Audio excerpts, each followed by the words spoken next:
Welcome to Booze with Bones. If you're new here, hit that subscribe button and that notification bell. Today I'm making a drag queen cocktail inspired by Monet X Change. I sourced a St. Lucian rum to represent, and if you know of any other ones besides Chairman's Reserve, comment down below.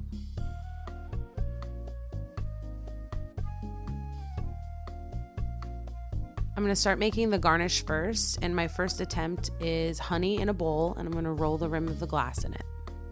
I bought large coconut shreds because I wanted to mimic Monet X Change's kitty cat wigs. And now I'm going to roll the glass in the coconut shreds and hope that they stick to the rim. It's not quite as full as I'd like it to be, and you can see the more I touch it, the more it falls off, and we're going to do this. We're not doing this. For attempt number 2, I'm going to pour the shreds into a bowl and crush them up just a little bit. I did not want to make the shreds any smaller, and I thought the honey was a little too heavy, so I thought I'd use lime juice, but that's still not working. It's even worse.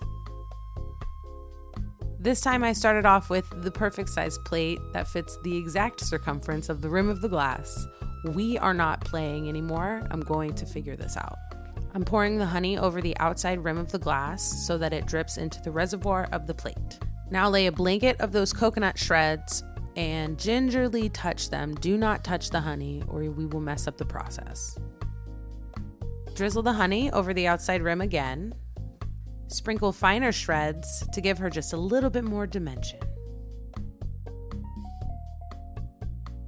And once you're done, she's off to the untucked freezer lounge where she'll wait for deliberation.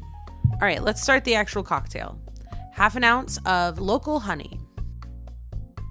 I like to start with the honey because she's thick.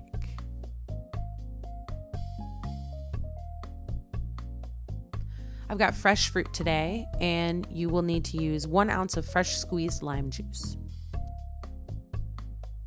1/2 ounce of Clement coconut liqueur. 1/2 ounce of St. George spiced pear liqueur. 1 ounce of Chairman's Reserve Original St. Lucian Rum. A few drops of Macroot lime leaf tincture. Instead of using egg whites, I'm using aquafaba, which you can find in any can of garbanzo beans. It's just the liquid. And don't worry, your drink will not taste like beans. It's just going to give it a frothy texture. An important step to take is to dry shake first because we have not only honey, but we also have aquafaba, and both of those need to emulsify without dilution. Add ice and shake again.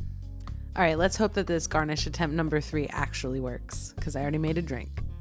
So we have a little bit of fallout, but that's okay because this looks almost exactly the way I had imagined it. Double strain. A house blend of cinnamon and ground ginger sprinkled in the shape of an X. Full transparency, I did not practice this technique at all. I just had the idea of doing it, and I thought I executed it pretty well. And then I found this dried up old pussy. Just kidding, it's a pear I dehydrated. And there she is, in her kitty cat wig and all, the Monet X Change. I referenced a recipe from the Chairman's Reserve website that you can go check out, and then I kind of just gave it my own spin. The coconut rim is holding nicely, however, the longer you keep it in the freezer, the better it's going to hold. If you're drinking this on a hot day outside, you can't. She will death drop out of your life. Go follow Monet X Change on all of her platforms and listen to Sibling Rivalry with Bob the Drag Queen. Thanks for watching Booze with Bones. Don't forget to hit that subscribe button, like this video, share, follow me on Instagram. I have a Patreon. I'm on TikTok at Booze with Bones. Yeah.